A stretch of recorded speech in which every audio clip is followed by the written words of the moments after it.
Hello friends, मैं हूं अलगा और आप देख रहे हैं न्यूज ब्रेकडाउन। तो जैसा कि आप सब जानते हैं कि सोवियत संघ से अलग हुआ देश बेलारूस क्यों बार बार रूस की मदद करने पहुंच जाता है, इसमें क्या ऐसी खास बात है और ये क्यों भारत पाकिस्तान जैसी कड़वाहट है, इसमें आपको बताते हैं। वीडियो को स्टार्ट करते हैं। चलिए, अब तक रूस यूक्रेन में तबाही मचाने के दाव कर रहा था, लेकिन एकाएक खुद उसके ही देश गृह युद्ध का खतरा मंडराने लगा। यूक्रेन को हराने में पुतिन की मदद कर रहे सैन्य ग्रुप वैगनर के लीडर येवगेनी ने प्रिगोजिन तख्तापलट के लिए मॉस्को की तरफ क्रूज करने लगे।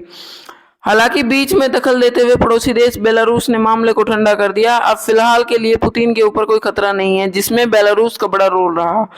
यह रशियन प्राइवेट मिलिट्री कंपनी है जिसका काम कर रहा दुनिया भर में फैलकर सीधे या अप्रोक्ष तरीके से रूस के फेवर में काम करना। ये अलग हर उस देश में घुसता है जहां युद्ध किसी तरह से अस्थिर हो जाए, वहां जाकर ये किसी एक लोकल ग्रुप की मदद करने लगता है। इससे लोकल समूह और समूह अपने देश में मजबूत हो जाता है।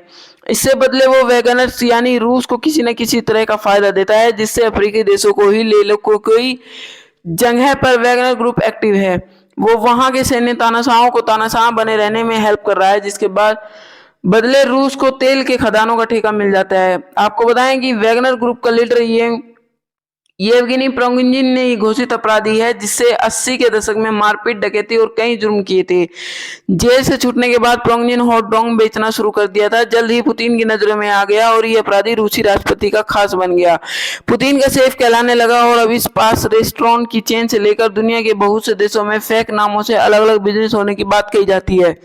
आपको बताएं कि वैगनर ग्रुप अब तक रूस की सैन्य आर्मी कहलाता रहा है, यानी ऐसा समूह जो ऑफिशियली तो सेना से जुड़ा हुआ है, लेकिन हथियार वगैरह जिस सेना से नहीं मिलते। साल भर में पहले एक चीफ प्रिगोजिन पुतिन का बेहद करीबी माना जाता रहा है, लेकिन यूक्रेन युद्ध के बाद उसने तेवर बदलाव दिखाए और प्रिगोजिन नाराज था, क्योंकि उसे लगता था कि रूस सारी खतरे वाली जगहों पर उसके सैनिकों को आगे कर देता है, जबकि सुविधाओं के नाम पर उनके पास कुछ नहीं, और दूरी बढ़ती गई और आखिरकार मामला इतना बिगड़ गया कि तख्ता पलट तक पहुंच गया।